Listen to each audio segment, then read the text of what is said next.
कोटा विश्वविद्यालय कोटा के पाठ्यक्रमानुसार आज का टॉपिक है भारतेंदु कालीन काव्य की प्रवृत्तियां अर्थात विशेषताएं।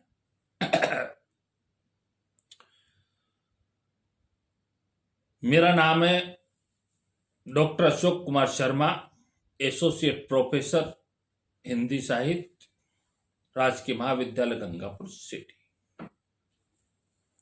मैं पढ़ा रहा हूं आज आपको भारतेंदु काव्य की विशेषताएं। ये आधुनिक काल का पहला काव्य कालखंड है। इस कालखंड के अंदर राष्ट्रीयता की भावना प्रमुख थी। विदेशी शासकों से पीड़ित भारतीय जनमानस में राष्ट्रीयता की भावना का संचार करने का प्रयास किया गया और भारतेंदु युगीन कवियों ने किया, जिसे राधा चरण गोस्वामी ने किया, राधा कृष्ण दास जी ने किया, बद्री नारायण चौधरी प्रेमधन ने किया। देशभक्ति और राजभक्ति का अद्भुत समन्वय भारतेंदु जी में मिलता है।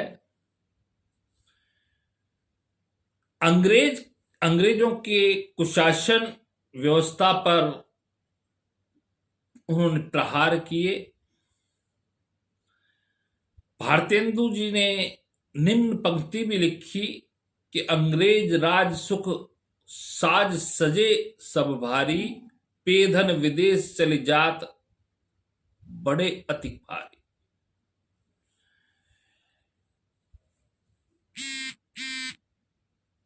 इसी प्रकार से अगली विशेषता यदि हम देखते हैं तो समाज की दुर्दशा।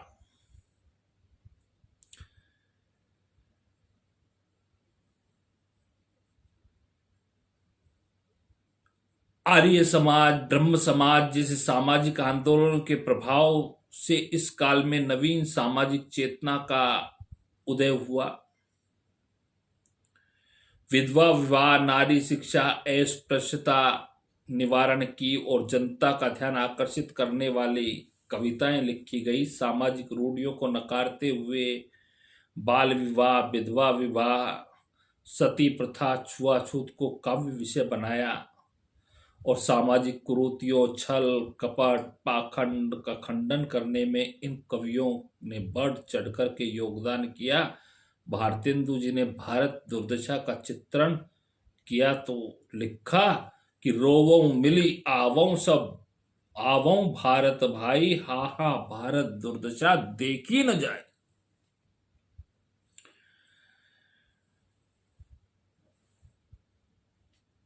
इसमें श्रृंगारिकता भी थी। अगली विशेषता यदि हम देखते हैं तो भारतेंदु युग के कवियों ने श्रृंगारिकता की मर्यादित अभिव्यक्ति की। रीतिकालीन पद्धति में नक्शिक वर्णन जैसे थे, नायिका भेद का चित्रण जिस प्रकार से किया गया था, वैसे इन्होंने कृष्ण को नायक और राधा को नायिका मानकर उनकी प्रेम लीलाओं का चित्रण किया। भारतेंदु जी ने प्रेम सागर, प्रेम तरंग, प्रेम माधुरी नामक रचनाएं की तो प्रेम की फुलवारी में श्रृंगार भावना के सुंदर चित्रणों का वर्णन किया। कहीं पर भी गलत रूप से या रीतिकालीन रूप से, जिस प्रकार से रीति काल के अंदर नायिका भेद किया गया, नायिकाओं का चित्रण किया गया, नायिकाओं की श्रृंगारिकता का चित्रण किया गया, उस तरह भारतेंदु काल में हमें देखने को नहीं मिलता है।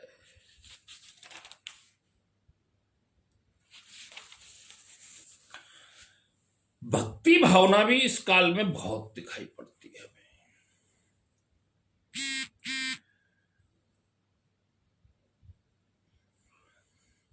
भारतेंदु को भक्ति भावना पैतृक विरासत में मिली।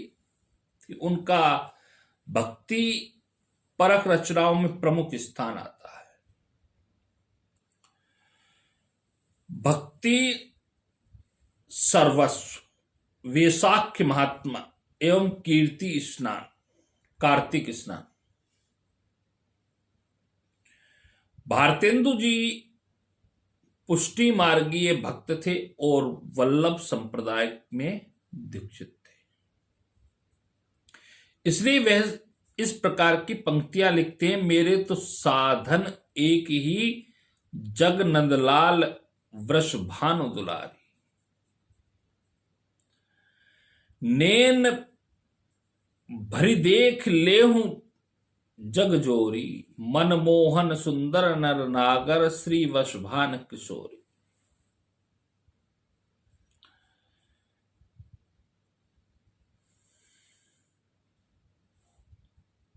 इसी काल के अंदर देखते हैं प्रकृति चित्रण।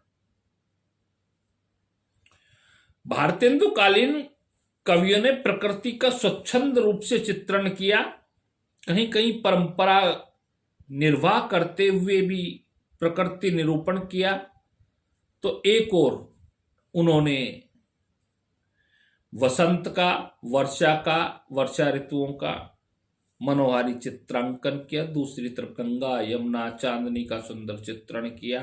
तो भारतेंदु कृत वसंत, होली आदि का वर्णन किया, चंद्रावली नाटिका आदि का वर्णन किया। आगे यदि हम देखते हैं तो हास्य व्यंग की प्रधानता इस काल में एक प्रमुख विशेषता थी। इस काल के कवियों ने हास्य व्यंग रचनाओं के महत्व को समझाते हुए इनके माध्यम से अंग्रेजी शासन के पाश्चात्य सभ्यता, सामाजिक अंधविश्वास, रूढ़ियों पर करारी चोट की। भारतेंदु ने अपने नाटकों एवं एकांकियों